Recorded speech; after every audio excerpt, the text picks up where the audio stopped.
News Channel 5 Network, this is Inside Politics. Hello, everyone. I'm News Channel 5's political analyst, Pat Nolan. Welcome to Inside Politics. Today, our guest is Congressman Jim Cooper from here in Nashville. Congressman, thank you for coming in, as always. Thank you, Pat. Always good to be with you. Now, every time we talk, it seems like Congress has reached a new low in its job performance, and now I think it has again. It's down in the single digits. So what is it?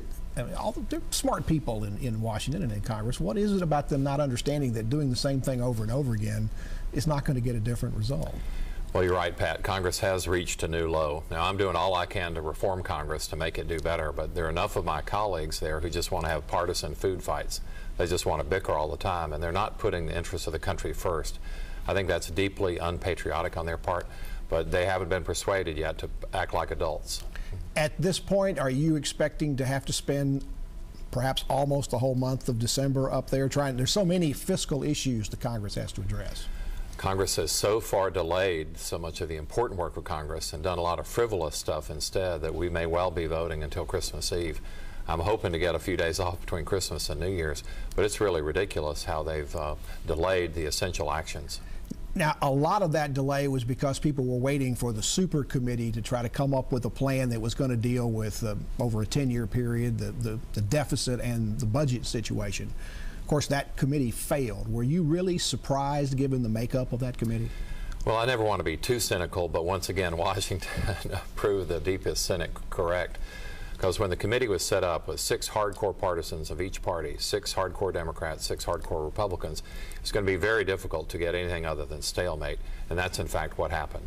Well, now part of the stalemate that's different this time is you have these automatic cuts that are supposed to take effect. Now, they won't take effect, I don't suppose, until October of this coming year when the 2013 fiscal year kicks in. Some of those are pretty tough. You're particularly concerned, I understand, about the military cuts. Well, you're right. Many people suspected the super committee would fail, so there was a fail-safe mechanism, a backup plan. These are across-the-board cuts. They're called sequestration, but almost half of those cuts come from one area of the budget, which is the Defense Department. Now, we need to do a lot of cutting in defense, but we can do nothing that would endanger American security.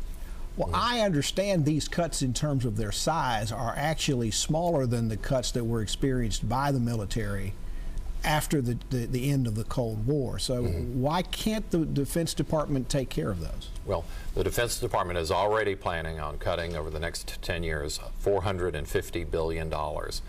These automatic cuts would be on top of that, so you're looking more like at $1 trillion, $1.5 trillion. So we're probably going to have a new military strategy for America in order to accommodate cuts of that size. We also have a situation where there are going to be cuts potentially in Medicare or Medicaid coming up. Now, you were quoted in a radio interview that you did with the Nashville Public Radio in town that you were okay about those, even though Nashville is a pretty big healthcare industry. You're talking some of your constituents are going to get hurt by that. Well, I think a lot of the reporter's message was not necessarily clear. Under these across-the-board cuts, healthcare is largely protected. Medicaid, for example, is completely protected. That's the program for the poor. And Medicare is limited to the smallest possible cut, which is about 2%. So that's actually a much better outcome for health care than probably would have happened under the super committee if they had been able to reach some sort of agreement. So built into the across-the-board cuts was a protection for health care programs.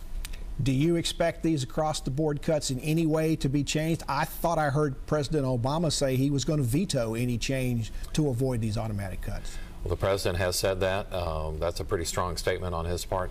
The across-the-board cuts don't really take effect. It's not next October. They really don't take effect until January 2013. And that's going to mean a new Congress. Doesn't the fiscal year for that believe in October?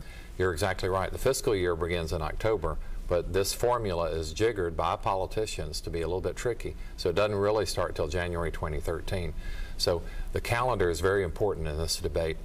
My big point that would is be this. After the 2012 election, wouldn't it, just by chance? Exactly. New Congress and possibly new president. So I wish congressmen in Washington would be more honest. Many of my colleagues are not being sincere with the voters back home. I've always been a straightforward guy. I think voters deserve to know the truth. And the real problem is here. Every day we delay solving these problems, they get more expensive to solve. When Us Up was last year, what we were going to do about the debt ceiling. there was all this concern about what was going to happen to the credit rating of the country, and that's one of the reasons the super committee was put together. There's all this concern about whether we were going to be downgraded, much as we're seeing all across Europe. We've had this failure with the super committee, yet nothing has happened. Did we misunderstand that? Were we misled about what we were really facing in terms of this country's credit rating being at risk? You make an excellent point, Pat. We, in fact, beat ourselves up more than the rest of the world has beat us up. Because when they look around the world, they look at America as the beacon of hope. And that's why they invested more money in this country after the ratings downgrade than they had beforehand. So instead of our interest rates going up, as many people expected, our interest rates actually went down. We're in an international economy. What we do in this country, while it may be important and may be still the most important country in the world economically, what goes on in Europe and in other places is important too. We have this crisis going on in Europe and those who have what used to be called the European Common Market and what's going to happen with their currency, which is the euro. Is there anything this country can do about that? Because this could alone take us back into another recession. Well, you're exactly right, Pat. The world is more interconnected than it's ever been. It's not just the internet, it's trading relationships.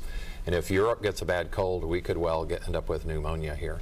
So put it in perspective, when Lehman Brothers failed 2 or 3 years ago, that was a big shock to the American economy and to the world economy, and that was about a $500 billion problem. But already what we've seen from Greece and Italy and Spain, that's a $4 trillion problem, so it's already 8 times larger. And we really need to be worried about this financial earthquake. And there's not much the United States can do about that. You're exactly right. Now, the Europeans just yesterday got together and decided they're going to try to solve their own problems, and I hope they have the guts to do that. So far, Europe has been a loose confederation. It is not a United States of Europe. There's no fiscal discipline there. They're not able to take a country like Greece or Italy and say, shape up, do right. But this looks like they're getting more force behind that to make them behave as a group. Now, England has separated itself out of that. They've always been not only offshore of Europe, but different in attitude. It's going to be interesting to see whether the Europeans can hold together. Congressman Jim Cooper is our guest on Inside Politics. Back to continue our conversation with him after you watch these messages.